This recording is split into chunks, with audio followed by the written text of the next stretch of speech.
আসসালামু আলাইকুম গাইস। তো হচ্ছে ওই নতুন রুলস আজকে থেকে হচ্ছে ডেনমার্কের নতুন রুলসটা অ্যাপ্লাই হইলো। আজকে হচ্ছে 2 মে। তো নতুন রুলসটা কি এবং এটা কাদের জন্য, এটা নিয়ে অনেকে এখনও কনফিউশনে আছে দেখলাম। তো আসলে আমি বলি, এই নতুন রুলসটা হচ্ছে, প্রথমে এটা বলি, আমি স্ক্রিনে দেওয়ার ট্রাই করবো আর কি। তো এই রুলস অনুযায়ী হচ্ছে যারা ডেনমার্কে মেনলি প্রাইভেট ইউনিভার্সিটি, যে ইউনিভার্সিটিগুলো হচ্ছে ডেনিশ স্টেট রেকগনাইজ করে না, যেগুলো ডিগ্রি, যেমন Nils bore Copenhagen business college, IBA, ওইগুলো হচ্ছে যারা আসবে আর কি। তো ওইটা তাদের ক্ষেত্রে।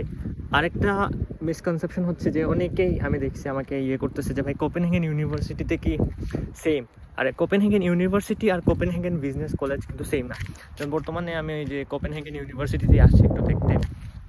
তো এইটা হচ্ছে আপনারা যারা নিলস বোর কোপেনহেগেন বিজনেস কলেজে আসবেন, যারা 2 মের আগে জমা দিয়ে দিয়েছেন অলরেডি, 2 মের আগে ধরেন আপনার অনলাইনেও যদি ফাইল সাবমিট করে ফেলেন, তাহলে ওই রুলসটা হচ্ছে আপনাদের জন্য না। আপনারা কাজ করতে পারবেন, স্পাউস সাথে করে নিয়ে আসতে পারবেন। কিন্তু 2 মের পরে যারা হচ্ছে সাবমিট করবে, তাদের ক্ষেত্রে এই রুলসটা প্রযোজ্য যে তারা স্পাউসও আনতে পারবে না, তারা নিজেদেরও হচ্ছে ওয়ার্ক পারমিট নেই, ইভেন দো তাদের হচ্ছে লেখাপড়া শেষ করার পরে এখানে থাকতেই পারবে না, মানে পোস্ট গ্রাজুয়েশন ওয়ার্ক পারমিট যেটা আছে ওইটা থাকবে না আর কি। তো এই অবস্থায় প্রশ্ন হচ্ছে আপনাদের তাহলে কি আসা উচিত? আমি পার্সোনাল অপিনিয়নে এটা দিব যে প্রাইভেট ইউনিভার্সিটিতে কখনোই আসা উচিত না। যারা এখানে আছে তারা ঠিকই বুঝতেছে বিষয়টা। সো ট্রাই করেন যে ভালো করে আইএলটিএস দিয়ে হচ্ছে একটু ব্যাচেলারে বা মাস্টার্সেই পাবলিক ইউনিভার্সিটিতে ট্রাই করলে হচ্ছে ডেনমার্ক আসলে একটা ভালো জায়গা।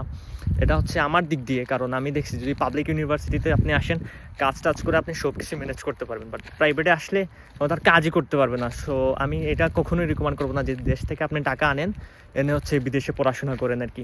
তো কারা আসবেন? Nice question.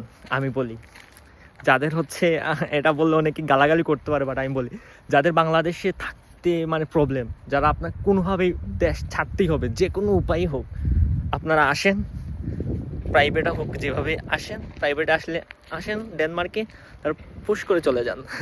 Sorry to say, but না, আসলে এটা করেন না, কারণ এরকম করলে যারা জেনুইন স্টুডেন্টস আছে ওদের হচ্ছে প্রচুর প্রবলেম হয়। আর এইসব কাজের জন্যই মূলত হচ্ছে এই রুলসটাই আনছে। ওই নেপাল থেকে অনেকেই আসে কন্ট্রাক্ট ম্যারেজ করে, বাংলাদেশ থেকেই আসে ওই রকম। সো এইসবের জন্যই মূলত এইসব রুলসটা আনছে, নাহলে এইসব রুলসটা আনতো না। সো এটাই ছিল যে আজকে থেকেই হচ্ছে রুলসটা অ্যাপ্লাই হইলো। সো যারা এই ব্যাচেলার বা মাস্টার্স, জানি না মাস্টার্স আছে কি না প্রাইভেটে, বাট যারা এই ব্যাচেলার্স আসেন, প্রাইভেটে আসার ইচ্ছা ছিল, আমি বলবো যে বাদ দেন ভাই, নতুন করে পাবলিকে ট্রাই করেন, লাগলে দেশে 13 ইয়ার কমপ্লিট করেন, তাও না পারলে 13 ইয়ার সার্টিফিকেট কিনে নিয়ে আসেন। জানি এটা খারাপ, বাট যেটা সবাই করে ওইটা বলতে লজ্জা নাই, অনেকেই করে, ডেনমার্কে অনেকেই আছে এরকম সার্টিফিকেট কিনে। বাট যাই হোক, আমি এটাই বলবো যে avoid private universities, try to come in public, because আপনার ডিগ্রিরও ভ্যালু থাকবে, আপনার নিজের একটা ভ্যালু থাকবে, পোস্ট গ্রাজুয়েশন ওয়ার্ক পারমিটও আপনি পেয়ে যাবেন। তারপরে ইউনিভার্সিটি দেখে হচ্ছে ভালো লাগবে যে জোস ক্যাম্পাসে থাকবেন, জোস ক্যাম্পাসে ফ্রেন্ডস বানাবেন, ভালোই। সো প্রাইভেটে আসা টোটালি অ্যাভয়েড করেন। একান্তই যদি দেশ ছাড়তে হয় তাহলে আসেন, যদি এনাফ পরিমাণ ব্যাকআপ থাকে ডেনমার্ক আসেন, লেখাপড়া শেষ করেন, আবার দেশে চলে যান, নাহলে ফ্রান্স চলে যান, ওটা আপনাদের ইচ্ছা। সো আসসালামু আলাইকুম, এটাই জাস্ট বলার ছিল।